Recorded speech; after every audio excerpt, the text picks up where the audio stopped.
막걸리를 뿌리든 소금을 뿌리든지 간에 남들 다 알게 하고 그리고 자기 사무실 벽에다 붙여놓거나 서랍에 넣어놓으면 모르겠는데 지정해서 그 팀장들을 그 자리에 앉으라고 해놓고 부적을 붙이니까 그 팀장 입장에서는 저 사람이 내 사주 같은 거 들고 가가지고 뭐 좀 본 거 아닌가 이런 생각이 들 수도 있잖아요. 야, 그게 좀 양 팀장은 올해 징글징글할 일이 많겠어. 그 그러면서 부적 붙여야 돼 그 사람 자리에. 징을 막는 부적 딱. 그럼 되게 이상하잖아 기분이. 소름 끼치고. 그죠? 김태현의 정치쇼.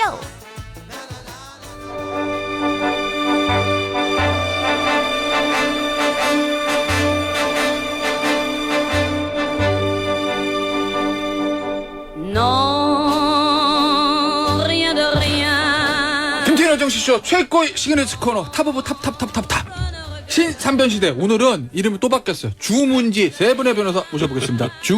안녕하세요. 보글보글 허주연 변호사입니다. 문. 네, 안녕하세요. 몽골 백성문입니다. 나 근데 오늘은 갑자기 지 하기가 싫어졌어. 왜, 지금. 왜? 나 지금 굉장히 빈정상했습니다. 지금 일단 하고 시작했지. 네 안녕하세요 지글지글 양절입니다. 자, 이제 유튜브로 보고 계시는 청취자 여러분들은 눈썰미 빠른 분들은 아시겠지만 저희 스튜디오가 바뀌었습니다. 왜? 우리 원래 스튜디오가 좀 공사에 들어가요. 아마 대한민국 최고 오늘 스튜디오로 안 할 줄 알았잖아요. 그래가지고. 대한민국 최고 스튜디오를 겁날 거예요. 딴 데 이제 가보나 많이 상황은 끝났어 이미. 에? 상황 끝났어. 본인 돈으로 해? 내 돈 아니니까 이게 막 얘기하는 거죠. 사장님하고 센터장님은 당황하실 수도 있는데 대한민국 최고 스튜디오가 나와요 저쪽에. 아, 그래. 저 지금 이미실 스튜디오예요 지금 여기가. 근데 화면을 잡잖아요. 네.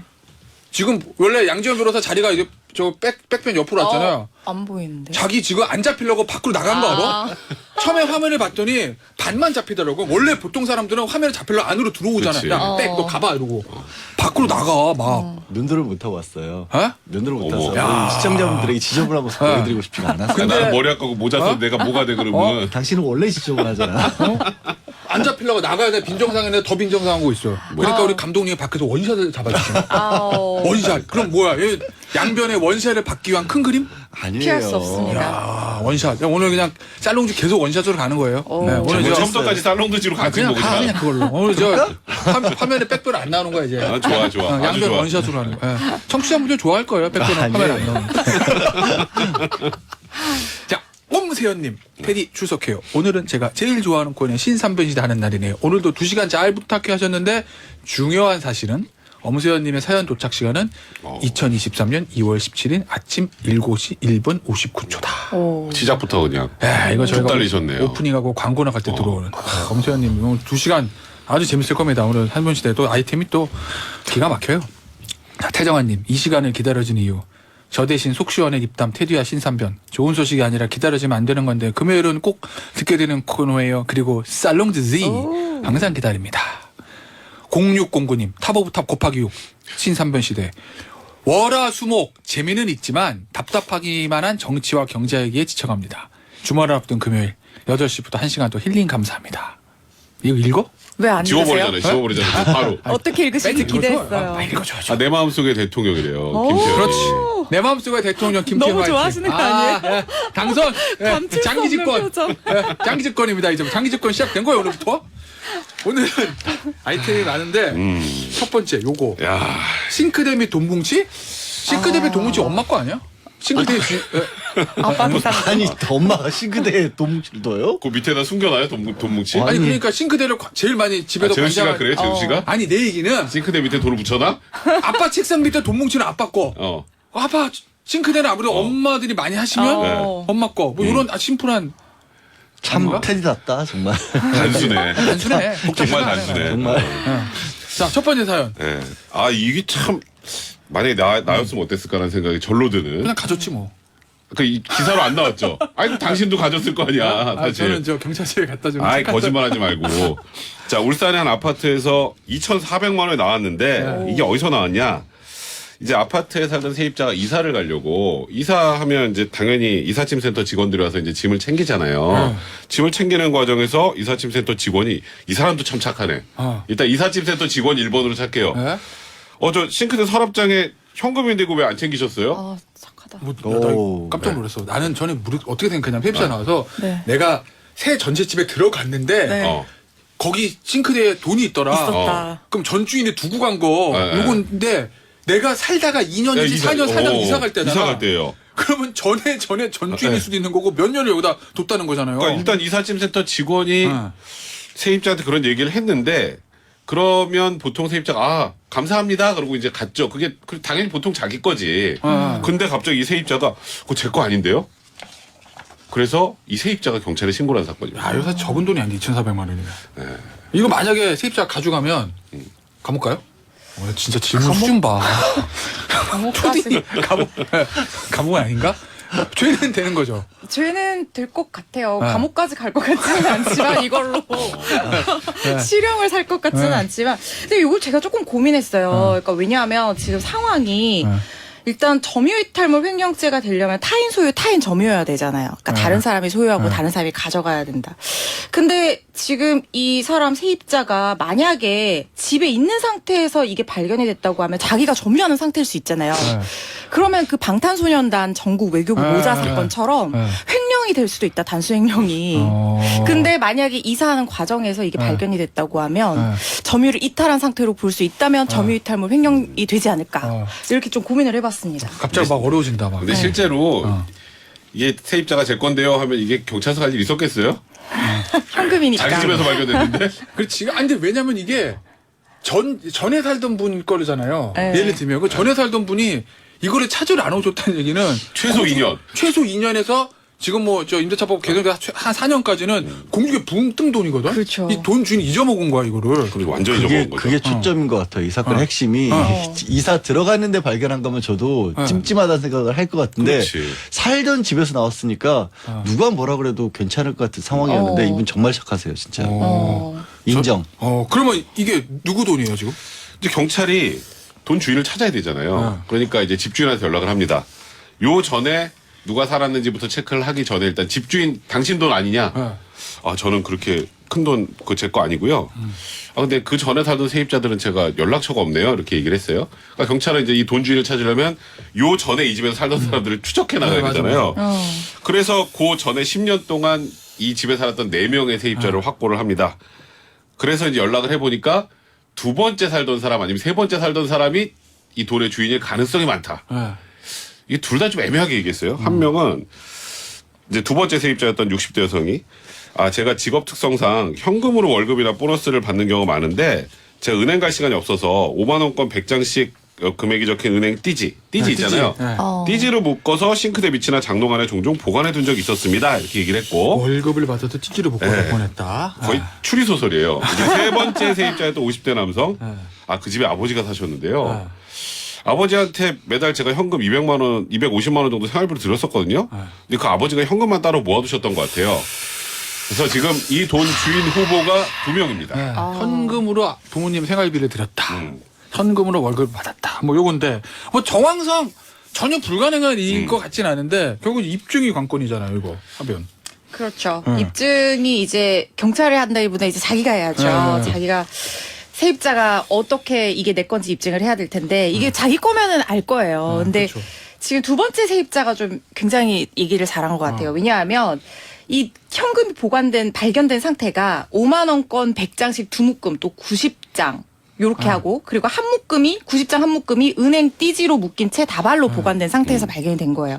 그러면 아마 이 은행이 무슨 은행인지 그거까지도 얘기를 했을 가능성이 띠지가 있어요. 있으면? 띠지에 은행 이름이 보통 적혀 있잖아요. 그러면 이제 정황상 두 번째 세입자가 유력한 사람이 아니냐. 그리고 현금이 보관된 상태랑 위치도 정확하게 말했다고 하고요. 근데 더 또 착한 사람이 나타난 게요. 이 세 번째 세입자가 자기 거라고 우길 수도 있잖아요. 근데 이 사람이 얘기를 듣더니 아버지한테 확인해봤더니 아버지께서 모아둔 돈이 아닌 것 같다. 이의가 없다. 이렇게 또 솔직하게 얘기를 했다고 합니다. 착한 분들이 많다. 너무 착한 그러니까요. 착한 분들 릴레이. 아니 이 사건이 대한민국 국민 의식을 반영해 주는 것 같아요. 이 정도 성숙했다는 걸. 몇 명이나 지금 사실 이사센터 직원도 본인이 가질 수도 있었고요. 세입자 가질 수 있었고 집주인도 가질 수 있었고 지금 말한 그 두 번째 세 번째도 가질 수 있었고 맞아요. 돈 발견 이제 돈 찾으신 분 있잖아요. 그분도 법적으로는 이 찾아준 사람한테 줘야 되는 거 맞는데 또 이렇게 찾은 돈이니까 일부를 또 이 불우이웃에게 기부하겠다고 밝혔어요. 자기 돈 찾은 건데. 원래 저 두 번째 세입자도. 예. 근데 나 하나 궁금한 게 이게 두 번째 세입자면 지금 세입자로 이사 가신 분의 전의 전이잖아요. 근데 그분은 본인이 월급 받은 거를 은행 띠지로 해서 거기다 놔뒀는데 이사 갈 때 이걸 왜 잊어버리셨대? 그러니까 그때 잊고 그때 한 번 잊으면 그 뒤로는 기억이 날 수가 없어요. 아, 그때 갈 때 기억을 못하면 그 뒤로 내가 놓고 왔고 나서 바로 찾으러 가지 않는 이상은 세월이 지나면 그냥 본인한테는 없는 돈이죠. 근데 이제 아까 허지원 변호사 말했던 것처럼 띠지보다 더 중요한 게 제가 그 보통 그 싱크대 쪽에 좀 넣어놨다 뭐 이렇게 아예 장소까지 얘기를 하니까 경찰이 딱 맞았어. 이쪽이 맞구나 이렇게 판단한 거예요. 이분들 보상금 맞죠? 원래 지금 찾아준 두 사람. 근데 이거 되게 재밌더라고요. 두 사람이 다 받게 되잖아요. 이삿짐 센터 직원하고 이 지금 원래 이 집에 살던 그렇지. 세입자. 그러니까 원래는 길 가다가 제가 돈을 주면 이제 시간이 지나서 뭐 소유자가 나타나지 않으면은 이제 주는 사람한테 소유권을 주는 아주 간단한 그 논리가 있는데 여기는 발견한 사람하고 여기 사는 사람하고 달라서 이삿짐 센터 직원 반, 이 원래 세입자 반 이렇게 반씩 이제 보상금을 받을 수 있습니다. 그렇구나. 알겠습니다. 일단은 제가 지금 사는 집에 이사 간 지가 한 10년 정도, 2012년. 전체 빨리 찾아봐요. 일단 오늘은 저 싱크대를 뒤지는 걸로 저는. 서랍장입니다. 착한 마음을 가지고 하는 거예요. 지금 내가 뭐 벽지 뜯어보고 그러지 마요. 괜히. 일단은 보니까 싱크대를 한번 보고 저 화장실 같은 데가 위에 요 뭐 환풍기 같은 거 뭐 에어컨 환기구? 찾으면 환기구. 가질 거 아니에요, 근데. 환기 그다음에 저 이 시스템 에어컨인데 고기 한번 열어보고 일단 오늘은 그걸 하는 날이다 이번 주말에. 뭐 그런 말씀을 제가 신고하실 거예요? 예? 경찰에 신고하실 일단은 거예요? 수색 결과는 다음 주 금요일에 말씀드리는 걸로 제가. 전화 와서 만세 부를 거예요. 이상우님 비상금은 침대 매트리스 밑이 짱입니다. 오. 근데 저건 잊어먹어요, 잘못하면. 넣어놓은 걸 까먹는다니까. 아 그리고 저 침대 매트리스는 예를 들어 10,000원짜리 5만 원에 한 장씩 깔아야 될 거 아니에요. 매트리스요? 뭉태기로 하면 이게 좀 불편하지 그렇지. 않나? 아닌가? 매트리스를 들어서 밑에 까는 그런 거니까. 걸 걱정해요 왜? 5장 내외입니다. 5장이네요. 경험에서 나온 거 같은데. 아니, 무거워서 안 들어요, 침대 매트리스. 세정환님 이런 사회가 돼야 돼요. 막상 보면 욕심이 생길 텐데 이거 예전에 견물생심이라고 그러잖아요. 그렇지. 맞아요. 네. 너무나 욕심 아름다운 생기죠. 사연이다. 사실은 이분이 나가실 때 이삿짐 센터도 그렇고 이삿짐 센터까지는 모르겠어요. 근데 원래 살던 집 중에 그래요? 여기 제 건데? 그러면 이거 그냥 묻히는 거잖아요. 아무도 몰랐죠. 아무도 몰라는 거죠. 최소 2년에서 4년은 이게 없던 나오지 않았던 거니까. 아유 2,400만 원 큰 돈인데 대단하세요 다들. 착한 분들 많으시네. 알겠습니다. 요거는 여기서 정리하고요. 다음 이 주제가 좀 안타까운 사안인데 자 징변 이거 좀 소개해 주세요. 참 네. 요즘 시대에 있기 어려운 정도의 상황인데 40대 남성이 온라인 커뮤니티에 굉장히 억울한 일을 겪고 있다면서 사연을 올렸어요. 네. 이 남성은 아내하고 이혼 소송을 하던 중이었습니다. 이유가 아내의 부정행위, 그러니까 네. 아내가 다른 남자와 외도를 했다라는 사유였는데 그 와중에 또 아내가 부정행위로 해서 임신을 했던 모양입니다. 네. 그래서 이 아이를 낳다가 이 아내가 또 산부인과에서 아이를 출생하던 중에 사망을 해요. 요즘 아이 낳다가 이렇게 산모가 숨지는 일이 그렇게 흔하진 않지 않습니까? 흔하지 않죠. 그러니까 이게 그냥 일반적인 상황이었다면 모르겠지만 이 남성은 이미 아내의 부정행위를 이유로 이혼 소송까지 하고 있었으니까 네. 아이에 대해서 의혹이 있었을 거 아니에요. 그래서 산부인과에 이 유전자 검사를 해달라라고 부탁을 했고 아닌 게 아니라 친자가 아니라는 판정을 받은 거예요. 네. 그러니까 뭐 아내는 사망을 했지만 이미 이혼 소송 중인 아내였고 아이는 자기하고는 피 한 방울 섞이지 않은 아이였던 거죠. 그래서 이 아이를 나는 데려가지 않겠다라고 했더니 병원에서는 신생아가 태어났는데 그럼 데려갈 사람이 없잖아요. 그래서 경찰에 신고를 한 겁니다. 네. 그래서 경찰이 이 남성에 대해서 아동 유기 혐의를 적용할 수 있다라는 그런 사연이 올라온 거예요. 그럼 이 A 씨 입장에서는 내 아내가 외도를 했고 이혼 소송 중인데 네. 아이를 임신하고 낳다가 죽었어요. 네. 나는 원래 친딸이 셋이 있어. 근데 그 아이는 상간남매고 나는 피 한 번 섞이지 않았어. 그렇죠. 그러니까 내가 키우기 싫을 거 아니에요. 네. 인간의 본성상. 당연하죠. 그죠. 근데 안 키웠다고 경찰이 아동 유기 혐의를 씌웠다. 근데 경찰에서 그러니까 법만 따지면 일단 법만 따지면 어떻게 돼 이거? 경찰을 탓할 수도 없는 게 네. 법적으로는 아이 아버지가 현재의 남편은 맞아요. 네. 그러니까 아시겠지만 우리 민법상 뭐 이혼을 아직 안 한 거잖아. 이혼 소송을 했지. 그렇죠. 그러니까 법적인 혼인 중이잖아요. 혼인 중에 자녀를 임신했을 때는 그 혼인 중에 임신한 아이는 그 혼인 관계 남편의 아이로 추정한다는 규정이 있으니까. 혼인 중에 포태한 뭐 네, 이렇게 돼 있잖아. 포태안이라는 용어는 네. 그렇게 돼 있잖아요. 그러니까 포태한 아이는 법적으로는 분명히 아직은 남편 아이가 맞는 거, 이 남자 아이가. 그러니까 지금 우리 법이 남자 여자가 혼인 관계에 있다면 네. 특별히 그 남자가 뭐 그동안에 외국에 강제가 가 있거나 감옥에 가 있거나 그런 게 아니라면 그 부인이 어디서 애를 가졌다 하더라도 일단 남편 애로 본다. 그렇죠. 네. 그렇죠. 왜? 심지어는 이제 니네 둘이 지금 살았잖아. 이거구나. 그렇죠. 이혼 후 뭐 200일이나가 출생한 경우도 그렇게 맞아요. 보잖아요. 이거 사실 되게 오래전에는 이게 뭐 그럴 수 있을 것 같긴 한데 현대 사회는 좀 안 맞는 것 진짜 같기도 황당한 거죠. 아니 어. 지금 유전자 검사에서 친자가 아니라는 걸 확인을 했는데 어. 그래도 네 애야. 하고. 우리 법은 그렇게 돼 있는 거잖아요. 그러면 경찰에서도 안타깝긴 한데 민법상으로는 당신 애로 돼 있으니까 법상 당신 애를 안 키우고 버리고 갔으니까 아동 유기가 맞습니다. 뭐 이렇게 갈 거 아니에요. 그렇죠. 그렇죠. 그러면은 이 남편은 억울하잖아. 그럼 일단 이게 얘가 내 애가 아니라는 걸 해야 내 친생자가 아니라는 걸 해야 그다음 아동 유기 혐의도 벗을 수 이게 있을 순서가 거아니에요. 있어요. 방법이 있어요, 이거? 이 순서가 복잡해요. 복잡해? 그냥 이건 내 애가 아닙니다. 그 끝이 아니고 그렇겠지. 일단 본인 애로 출생 신고를 하고 일단 해야 돼. 그걸 안 하면 아무것도 할 수 없어요. 일단 출생신고 하고 그러면 일단 출생 신고를 하면 내 애잖아요. 일단은 저 가족관계 등록부에 인지가 되는 일단 거니까. 내 애인데 어. 근데 내 애가 아니에요라고 해서 이제 뭐 친생자에게 부존재 확인이나 친생 부인의 소를 제기하고 예. 그래서 내 애가 아니라는 걸 확인을 하는 과정을 거쳐야 돼요. 근데 그 과정은 뭐 쉽겠지. 유전자 검사는 바로 나오니까. 뭐 아, 소송. 근데 이게 소송을 우리야 모르지만 아니, 당사자 입장에서 정말 업장이 무너지는데 이거 소송한다는 것 자체가 진짜 출생 신고 힘들지. 하는 것도 좀 그렇잖아요. 그렇죠. 그렇다. 본인이 어쨌든 잘못 없이 이렇게 됐는데 피 한 방울 섞이지 않은 애를 자기가 자기 손으로 내 아이로 출생 신고하고 내 돈과 시간을 비용을 들여가지고 그래서 또 친생 부인의 소를 하고 이 과정을 거쳐야지 어쨌든 최종적으로 내 그 가족관계 기록부에서 이 아이를 지울 수 있는 거니까 이 남편 입장에서는 진짜 너무 황당할 것 같아요. 황당하죠. 네. 근데 아까도 제가 양변 그 얘기했잖아요. 이 친생자 추정. 네. 너희들이 살고 있을 때 애를 가졌기 때문에 무조건 일단 남편을 본다. 이게 이 처음 가족권 만들어줬을 그치. 때는 뭐 그럴 것 같기도 한데 21세기 좀 안 맞는다는 느낌도 좀 드는데. 근데 이런 사건 저희도 이 선변 시대를 몇 년째 하고 있지만 뭐 중간에 테디가 아닐 때도 있었지만 처음 하는 사건이잖아요. 이런 경우가 얼마나 그렇지. 있을까요? 사실 이제 굉장히 드문 예우인데 드문이긴 네, 이게 사실 이게 만들어졌을 때 1958년도에 만들어진 법이니까 지금 기준으로 보면 안 맞는 면이 있는 것도 사실이에요. 하지만 그러니까 여성의 경우는 임신해서 출산하면 그 아이가 자기 아이라는 걸 부인할 방법도 없고 누가 봐도 그렇죠. 명백하잖아요. 근데 남성은 이 아이가 내 아이인지를 이 남자의 아이인지를 알 수 있는 방법이 사실은 없잖아요. 검사해보기 전까지는. 58년도 해놓으면 유전자 검사가 있었을까 싶기도 해요, 사실. 없었죠. 그때는 당연히 다 없었죠. 80년대에 도입이 된 거니까 유전자 검사 자체가. 하지만 그러면 그럴 경우에는 그럼 모든 경우에 아이가 태어나면 자 일단 병원 가서 유전자 검사한 다음에 아버지가 맞으면 그때부터 이제 친자 관계가 생깁니다. 이렇게 하면 원칙과 예외가 너무 거꾸로 되는 거잖아요. 그러니까 일단은 지금 법 규정대로 헌법재판소에서 올라가기도 했지만 법 규정대로 네.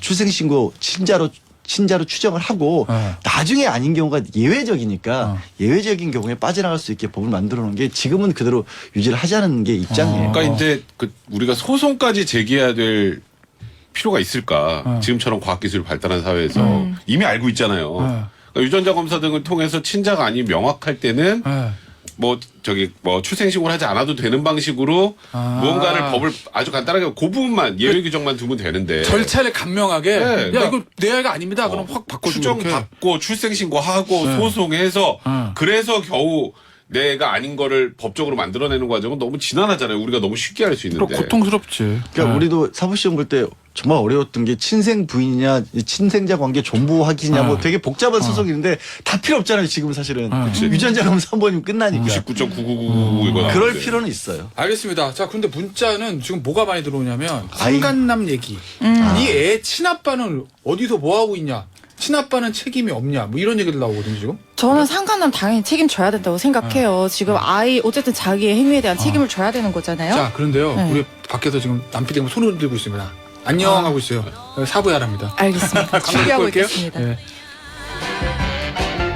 자, 하변, 고고, 앞서 그 상간남. 이거 어떻게 되는 거예요? 상간남 일단 아이 아빠로서 양육비 해야죠. 내야죠. 그런데 지금은 일단 법률상 친자 관계가 아니잖아요. 그래서 요것도 지금 이 사연 보내신 이 분이 이 출생 신고를 하고 친자관계를 복멸하고 나면 네. 이 아이나 아이의 법정 대리인이나 만약에 이 아이가 시설에 보내지면 그 시설의 기관장이 네. 아이를 대신해서 인지 청구를 하고 아. 그래서 법률상 친자관계를 만든 다음에 양육비 청구를 하는 이 복잡한 과정을 거쳐야지 굉장히 복잡하죠. 예, 책임을 물을 수가 있게 되는 거고요. 그리고 남편이 이 상간남에게 위자료 청구 소송을 할 수는 있겠지만 근데 요 사건 같은 경우에는 이미 관계가 파탄난 이후에 이 어떤 불륜 관계가 됐다라고 하면 위자료 일부 제한될 여지가 있어 보인다 이런 생각이 듭니다. 알겠어요. 저 그러면 이거잖아. 그럼 만약에 이거 상간남 그러면 출생 신고할 의무도 상간남한테 있는 건 아닌 거죠. 없죠. 아버지가 아니잖아요. 아직은. 못하는 거죠. 보니까 상간남을 누군지 나오긴 나왔네. 그러니까 병원에 같이 가 있다가 갑자기 사라졌대요. 아 상간남이 어. 애 낳을 때. 있었대요. 와서 근데 애 낳고 저 사라진 거야. 여자 저 부인이 상태가 사망하고. 안 좋으니까 없어졌구나. 네, 그렇대요. 아. 자기도 뭐 아르바이트 하면서 생계가 어렵대요. 네. 그러니까 이제 책임을 지기 좀 두려우니까 도망가지 않았나 생각이 드네요. 자 그럼 이제 출생신고 만약에 일단은 지금 이 A 씨가 해야 되는 거잖아요. 네. 만약에 안 하면 어떻게 돼? 그러면은 이제 청주시가 도촉장을 몇 차례 보냅니다. 출생신고 하세요. 이렇게 도촉장을 보내고 그래도 안 하면 관할법원에 청주시가 직권 기록 허가를 신청을 하고 그래서 이제 법원이 허가를 해주겠죠 당연히. 그걸 해주면 청주시가 이 남편의 가족관계 등록부에 아이 출생신고를 강제로 하게 되는 겁니다. 아마 이 방향으로 가지 않을까 싶어요. 이 아이 지금 법적인 아버지가 이 지금 A 씨가 하겠어요 이거? 감정적으로라도? 아니 문자가 이런 문자가 들어오거든요. 아이가 제일 불쌍하다. 그렇죠. 아이가 진짜 제일 불쌍하죠. 아이가 무슨 죄야? 아이가 무슨 네, 죄예요? 내가 뭐 이렇게 태어나라고 원한 것도 아니고. 근데 이제 이런 얘기도 하거든요. 최성원님 이번 설레로 법이 바뀌어야 할 필요성이 있는 필요가 있네요. 전병건님 와 왜 법을 시대상에 맞게 고치려는 노력은 안 하고 고통은 나 몰라는지 모르겠네요. 이건데 앞서 아까 양 변호사 양변 얘기들 보니까 왜 이 친생자 추정하는 원칙을 뒀는지 내가 알 것 같아요. 네. 그때마다 애 낳을 때마다 아빠랑 유전자 검사해가지고 저 등기소로 가져갈 수는 없으니까. 그렇죠. 그런데 이것처럼 만약에 내 아닌데요 이거 유전자 검사 100% 아니라고 나왔는데요라고 하는 상황이면 빨리빨리 후적 정리해주게 뭐 제도가 돼야 되는데 이거를 뭐 아까 빽뺑처럼 친생 부인에서 하고 내 애가 아닙니다 하고 애는 공주가 붕 뜨잖아. 네, 그렇죠. 그렇죠. 그러면 저 하변 얘기처럼 시설 가서 시설장이 또 이 책임부한테 인지 청구해서 하고 그렇죠. 그럼 애가 친아빠 찾기 위해 가지고 그냥 유전자 검사하면은 며칠이면 나오는 걸 그러니까요. 법 제도에서는 최소 소송 서너 개를 해야 돼. 그러니까 두세 개 해야 되는 거잖아요. 이거 어떻게 정비 안 되나? 그러니까 아까 말씀드렸던 것처럼 이제 유전자 검사에서 친자관계 확인하는 거는 거의 과학적으로 거의 100% 가까이 되잖아요. 아. 그리고 뭐 아무 데서나가 아니라 이제 그걸 만약에 법을 만든다면 이제 검사해주는 공인기관 같은 거 만들어야겠죠. 그러니까 지금 사안처럼 누가 봐도 명백하게 내가 아닌 상황까지 친생 추정은 미칠 수 있지만 이거를 뒤바꾸는 과정이 이렇게 복잡하면 안 되죠. 예전이라면 모르지. 예전이라면 쟤는 안 닮았는데 내 아니야. 이러면 안 되니까 이제 뭐 쉽게 말해 친생 추정이라는 걸 해주는 거지만 이 정도 상황이라면 과학기술의 발달로 충분히 바로 알 수 있는 것을 이렇게 길게 돌아가게 할 필요가 있느냐. 그러면 그런 정도 예외 규정만 더 줘도 친생 추정에 관련돼서 이런 예외 규정만 둬도 좀 간명하게 되지 않을까. 이건 뭐 저는 그냥 국회의원분들이 게으르시는 거라고 봐요. 왜냐하면 이게 뭐 사회적으로 크게 자주 논란이 되거나 이런 일이 많지는 않잖아요. 이것 때문에 뭐 별로 자기들이 뭐 이렇게 지역구에서 지탄을 받거나 그럴 일이 없잖아요. 그리고 별로 표가 되는 건 별로 표에 도움이 안 되잖아요. 그러니까 사실 만들려면 쉽게 만들 수 있고 이건 뭐 반대할 사람도 별로 없을 것 같은 그런 상황인데도 58년 이후 이 부분이 정비가 안 된 이유. 지금 우리 청취자분들이 잘 모르셔서 그렇지 지금도 교과서에 보면 이 자기 애가 아닌 것을 뭐 되돌리기 위한 소송이 종류가 여러 가지입니다. 저도 기억도 잘 안 나요. 우리 잊어먹어. 이거 네. 1차 시험 볼 때 제로로서. 친생 부인이냐, 친생 전부 관계 확인해서냐, 어떤 경우에 어떤 소를 속하느냐 이거 시험 문제로만 나오거든요. 정비 아직도 안 하고 있는 거예요. 임선영님 정답. 결국은 국회의원들이 일을 안 했다는 얘기네요. 이찬원님이 올소. 우리는 표가 많이 되지 않는 일은 하지 않아. 그럼. 여야가 없어. 진보 보수가 없어. 우리는 표만 보고 간다. 뭐 요런 거. 안타깝다. 안타까워. 자, 다음 소식 좀 보죠. 직원 이건 뭐야? 직원 책상 밑에 빨간 부적? 몰라. 대충 감이 온다 제목 보니까. 요거 사요. 이것도 굉장히 좀 황당한 사건인데, 네. 요 아까 서랍장 확인해 보신다 하셨잖아요. 네. 다들 책상 밑에 한번 쓱 확인해 보셔야 될 것 같은데요. 지금 저 스튜디오 이거 봐보셔야 돼요. 이게 아무것도 진짜. 없습니다. 없어. 없어. 여기 대구 수성구의 한 도서관에서 일어난 일인데, 그 도서관에 팀장이 있는데 자리 두 곳에 A4 용지 크기 부적이 한 장씩 발견이 된 겁니다. 부적이요.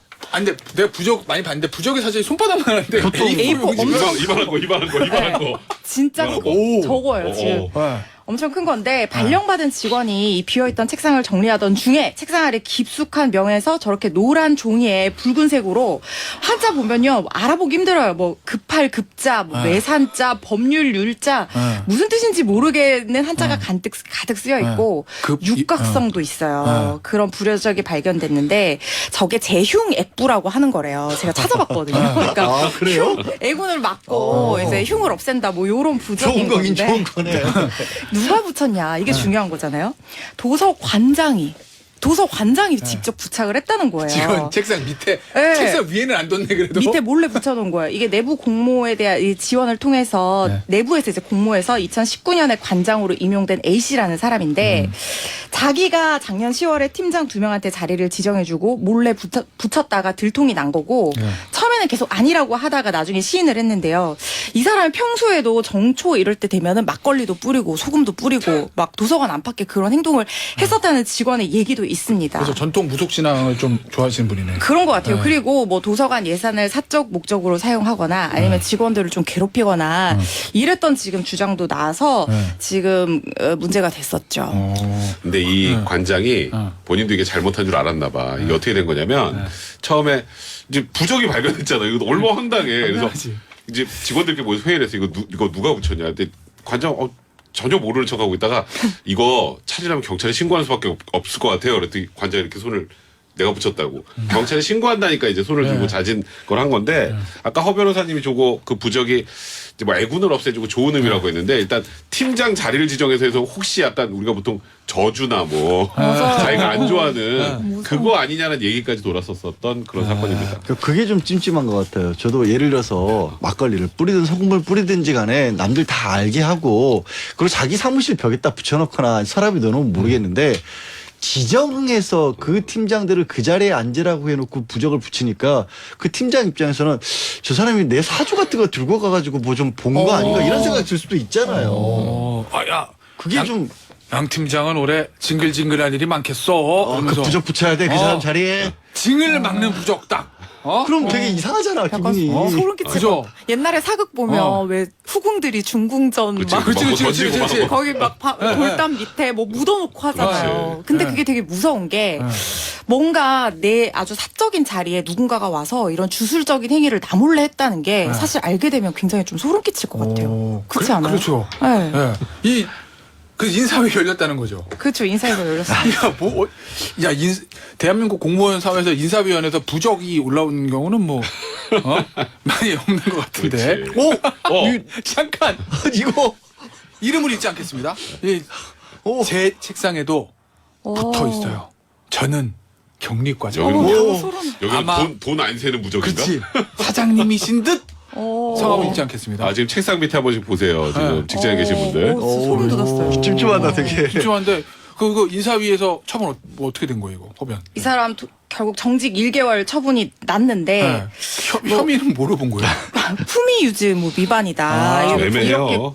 이제 품위가 굉장히 이제 추상적이고 광범위하잖아요. 광범위한 거니까 결국에는 이제 이거를 그 근거로 삼은 것 같아요. 그리고 뭐 부적절한 다른 행동, 직원들 괴롭히고 이런 거는 무혐의가 판단이 됐는데, 네. 근데 결국 이 사람이 자기가 사퇴서 내고 자진 사퇴했다고 지금 어젯밤 기사로 제가 확인을 했습니다. 사표를 사퇴했어요? 썼다고 합니다. 네. 근데 이 사람은 진짜 왜 그랬다는 거예요?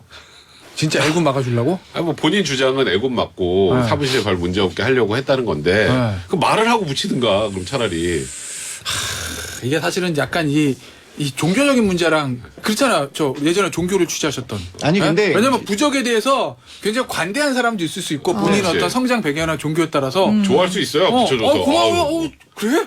팀장님 올해 내가 안 좋아? 주세요 이런 사람도 있을 반면에 너무너무 이거 좀 싫어하는 분들도 계시기 그렇죠. 때문에 그런 부분도 있고 또 이제 우리 청취자분들이 오해하실까봐 이 직원들이 문제를 삼았던 건 다른 부분도 있었어요. 뭐요? 부정만 붙였던 게 아니라 뭐 폭언도 있었고 개인적인 심부름 같은 거 시켰고 나중에 의혹이 사실이 아닌 걸로 밝혔지만 뭐 횡령 의혹도 제기가 되고 그래서 여러 가지 논란이 있던 와중에 부적까지 붙였기 때문에 이제 정직 징계가 내려진 거고 이 사퇴서를 냈다는 얘기는 뭐냐면 정직으로 안 끝난다. 직원들이 이 사람 이거 그냥 둬서는 안 된다. 그래서 다시 한번 어떤 조치를 취하려고 하니까 그럼 나 차라리 사퇴하겠다라고 입장을 밝혔던 겁니다.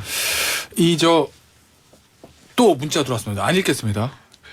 제 지인 사장님도 직원 새로 뽑으면 그 직원이랑 잘 맞는지 보더라고요. 아니 이거는 우리나라 유명 기업들도 과거에는 뭐 그랬다는 얘기 있어요. 관상 보시는 분들이 앉아 있었다는 얘기도 있고 면접장이요? 그랬어요. 네, 그런 면접장. 모르셨구나. 그런 얘기 있고, 네, 그런 있어요. 네, 있었어요. 네, 어디든 얘기 안 하겠는데, 그리고 저는 그 유명하신 관장 분이 어느 빌딩 어느 층에 계시나 저는 들어서 알고 있었어. 근데 제가 그 층에 가본 건 아닌데 어쨌든 내가 사장이 될 상인가 뭐 이런 거. 그렇지.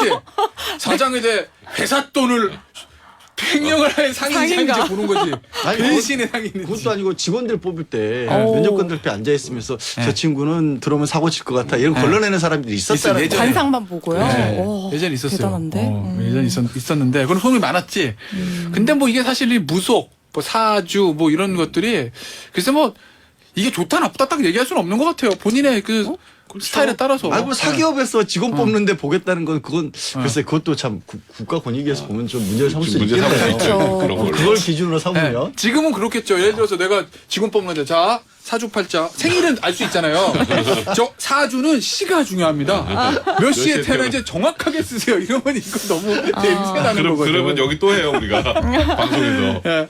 알겠습니다. 요거 마무리하고 한 3분 남은 정도 남았는데 백변 요거 쭈쭈바. 쭈쭈바. 와 쭈쭈바. 네. 쭈쭈바. 그러니까 유튜브 채널 그 네. 뭐 교통사고나 이런 거 네. 관련돼서 많이 나오는 그 한문철 TV에서 주차되어 있는 차 위에 쭈쭈바를 놓고 간 아이들이라는 제목의 영상이 올라왔는데요.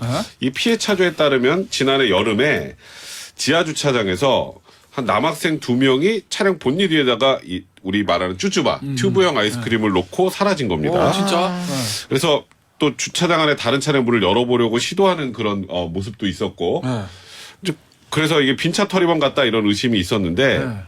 이제 문제는 쭈쭈바를 저렇게 보시면 뒤집어 놨잖아요. 그럼 저게 어떻게 될까요? 녹지. 녹아. 녹으면 저게 이렇게 약간 경사가 있잖아요. 흘러내리죠. 어. 흘러내려서 라디에이터 부분으로 타고 들어가서 이게 이 차량 그 수리비하고 광택 비용, 렌트 비용에서 80만 원 손해를 봤다. 이건 재물손괴 사건이다. 네. 이게 재물손괴일까요? 좀 애매한데. 고하다. 고의를 이게. 어떻게 쭈쭈바. 입증하죠? 미필적 고의라도 있다라고 인정해야 되는데 그 학생들이 설마 이게 라디에이터로 들어오려고 그러니까. 생각을 했을까? 왜냐면 저기 그냥 저기 본네트에다 두면 저거 자동차 차면 쓱 하고 없어지는 거거든. 그렇지. 사실 들러붙는 것도 아니니까. 그렇죠. 어, 근데 밑에까지 들어갔다. 근데 뭐 광택 비용까지 뭐 아니, 그걸 왜 렌트까지. 렌트까지 해? 근데 이거 이분은 또 근데 재물손괴는 형사처벌로 가니까 그렇지만 이게 민사로 과실로 따져본다면 과실이 없다고 볼 수는 그렇죠. 없잖아요. 그렇죠. 민사 그러면 소송. 손해배상 청구는 가능할 것 같기도 해요. 손해배상 청구는. 근데 학생을 잡혔어요? 못 잡았습니다. 그래요? 지하 주차는 CCTV 많잖아. 그러니까 이게 뭐 그냥 그런 것 같아요. 요 지금 차주는 이게 사건이 너무 미비하니까 경찰이 대충 보고 급하게 종결시킨 거 아니냐. 네. 근데 재수사 요청을 한번 해줄까요? 뭐 이런 아, 내용이었습니다. 이거는 지금은 그 문콕하면 찾아주거든요. 네. 그건 이제 도로교통법이 바뀌어서 그걸 뺑소니로 보기 때문에 문콕하면 사고 찾아주는데 아, 이거는 문콕도? 예 말씀드린 것처럼 형사처벌 대상이 아니라고 보기 때문에 그러면 찾을 이유가 없어지죠. 아마 그렇죠. 찾기 어려울 겁니다. 이게 왜냐면 이거 본네트에 쭈쭈바 올려놨다고 자동차에 효용이 해야 하느냐. 그거는 아닌 것 같은데. 그리고 라제타 그릴 이게 들어가면은 차가 많이 망가지나? 망가지진 않는 것 같고요. 네. 제가 보니까 그것 때문에 얼룩 남고 자국 남아서 네. 그것 때문에 저기 광택 내고 뭐 이러시느라고 돈이 들어간 게 아닌가. 라디에이터에 쭈쭈바 들어가도 차가 쓰진 않을 것 같은데. 그러니까 빈물도 많이 들어오잖아. 눈도 그러니까요. 들어가고. 근데 저는 여기서 조금 저희가 짚어야 될 부분이 남학생들이 지금 차주가 얘기하기로는 막 다른 차들을 막 문 손잡이를 막 열어보고 약간 이렇게 했대요. 절도의 실행의 그렇죠. 착수 뭐 이거. 문 손잡이만 우리가 열어봐도 물색행위라고 해서 절도 이 절도의 시작. 시작이라고 보거든요. 그래서 굳이 잡고 싶다면 이걸 가지고 문제를 삼아서 찾아볼 수는 있지 않을까 이런 생각을 해봤습니다. 저 그러네 경찰이 절도 이거 미수로. 그래 절도 이거 절도 미수로. 그렇죠. 그렇지 남의 차 이거 당겨보는 거는 좀 이상하잖아요. 근데 네. 문제는 얘들이 촉법이면 또 어떻게? 아, 또 애매합니다. 형사님 촉법이에요. 안녕히 가세요. 이럴 수가 있으니까. 알겠습니다. 오늘 저 여기서 마무리하고요. 마지막 순서 여러분들이 기다려준 순서 양변이 원샷을 받는 순서 살롱드지. 아니 화면은 그냥 다 툴로 잡아요. 아무 원샷? de la Cour, en fait, ce sont plusieurs interfaces qui rentrent en compétition pour vous capter du temps alors même que vous êtes en train de faire autre chose. Et donc ça, c'est très fatigant. 농염하게 퍼지는 인문학의 향기. Salon de J. Yeol. 99, on nous disait toujours, quand il a été possible de faire des alertes par téléphone portable, 목도리를 두른 양변이 원샷을 지금 카메라에 받고 있습니다. 정말 죄송하네요. 면도를 못하고 나왔습니다. 아이, 진짜 괜찮아요. 아이, 이렇게 사과를 잠깐만요. 드리고요. 네. 그 정도를 가지고 면도를 못하고 나와서 죄송하다 그러면 난 백병은 어떡해. 출연 정지입니다. 네. 영구 출연 정지야. 나올 수가 없어. 어? 이수염으로 TV도 나가 지금. 그럼요. 어? 오늘 정리하고 온 건데. 그러니까. 야, 네, 자, 양변 그림은 오늘은 무슨 그림? 필립 칼데론이라는 19세기 영국 화가의 그림이고요. 그때 당시에 이 유행했던 그림 중에 하나가 그림을 보면서 이 그림에 어떤 상징들이 숨어 있을까, 이 사람의 주인공은 어떤 사연일까를 추측하게끔 하는 그런 그림들이 좀 유행을 했답니다. 물론 필립 칼데론 이 화가는 이 그림 말고도 여러 가지 특히 이제 당시에 젊은 여성들을 소재로 한 그림들도 많이 그렸고 당시로서는 인기 작가였어요. 굉장히 개인적으로는 성공했던 작가인데 그 사람의 대표작입니다. Broken Vows, 그러니까 깨어진 맹세라는 작품인데 딱 보시면 뭐가 보여요? 대충 보면서 어떤 사연인지 좀 짐작이 가세요? 저 남의 집 앞에서 이렇게 뭔가 남의 집 앞이 아니고요. 자기 집일 수도 있잖아. 무슨 담벼락 밑에서 뭔가 누구 나오나 죄송합니다. 얼굴이 화가 좀 난 것 같은데. 지금 자세히 보면 이 상심에 빠진 여인의 모습입니다. 비슷하네요. 그러니까 상심에 저기가 빠진 혹시 남의 집인지 그건 모습이고요. 중요한 게 아니야 잠깐만 지금. 그거 아니야? 저기 문이 저 상간녀의 집이어서 저 남편이 저기 들어가 있어가지고 나오는 거 기다리는 거 사실 아니야? 이거는 여러 가지 추측이 가능한 열린 결말이에요. 네, 이게 맞을 수도 여러 있죠. 가지 얘기를 할 수가 있는데 그러니까. 자세히 보면 그림 뒷편 문 뒤편에 키가 큰 남성의 모습이 옆모습이 보이죠. 저 그림을 그러네. 보일 거예요. 그리고 그 남성이 빨간 장미를 들고 그 옆에 다른 여인에게 장미를 건네고 있는 겁니다. 그리고 이 담벼락 안쪽에서는 이 지금 파란 보라색 드레스를 입은 여성이 상심에 빠져 있는데 이 여인의 왼편에 보면 반지가 끼워져 있어요. 추측컨대 이 여성의 남편이 담장 바깥에서 다른 여성에게 사랑을 고백하고 있는 걸 듣고 있는 거죠. 내 얘기 맞잖아. 저기 상간녀 집이라니까. 근데 여기 이제 여러 가지 상징들이 숨어 있는 게 보면 저기 아이리스가 옆에 발치해 있는데 아이리스 굿이 또 시든 사랑이라고 합니다. 우리 서로 예. 이거 아니야? 그렇죠. 사랑했는데. 그리고 보면 이제 아이비 담쟁이가 있잖아요. 담쟁이는 네. 영원한 사랑을 맹세하는데 영원한 사랑에 너머에서 이제 남편은 이제 불륜을 저지르고 있는 그런 상황이었고 노래가 막 나오는데 오늘? 그리고 이 여인의 왼편을 보면 이제 심장을 움켜쥐고 있는 그런 장면인 거죠. 아까 이제 그 상간남 때문에 아내는 사망을 했고 남편은 이런 사실을 확인했었을 때 얼마나 가슴이 아팠겠어요. 근데 제가 이제 그런 어떤 남녀의 불륜으로 인한 가슴 아픈 사연 더하기 그럼 저때 당시 저 여성은 어떤 법적 조치를 취할 수 있었을까요? 우리가 변호사니까.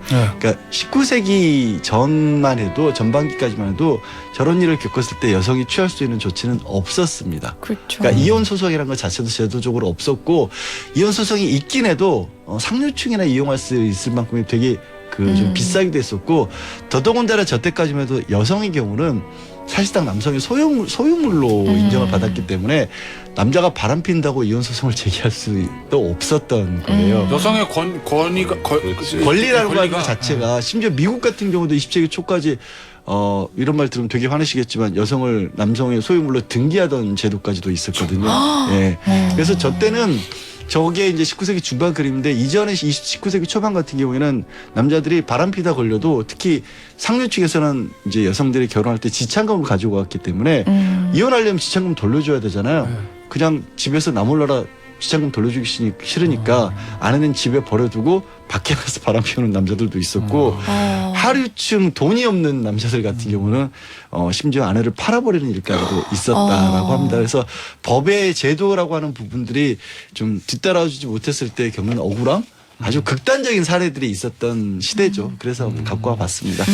야, 김규영님 제목도 아프네. 브로큰. 이상훈 택배를 기다리는 우리 아내 같은데. 네, 저 안쪽에 계시는 남자분이 이상훈님은 아니시겠죠? 한세병님.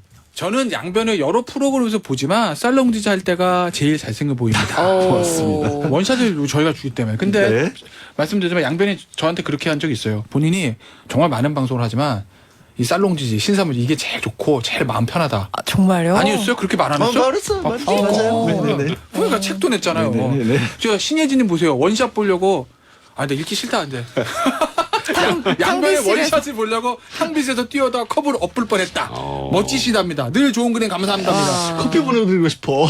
신혜진님께 커피 쿠폰 보내드릴게요. 한세병님한테도 커피 쿠폰 보내드릴게요. 양변의 원샷을 보고 즐거워하시는 두 분. 자, 오늘 저 신삼변시에대는 여기까지입니다. 지금까지 주문지 세 분의 변호사였어요. 감사합니다. 네, 감사합니다. 고맙습니다.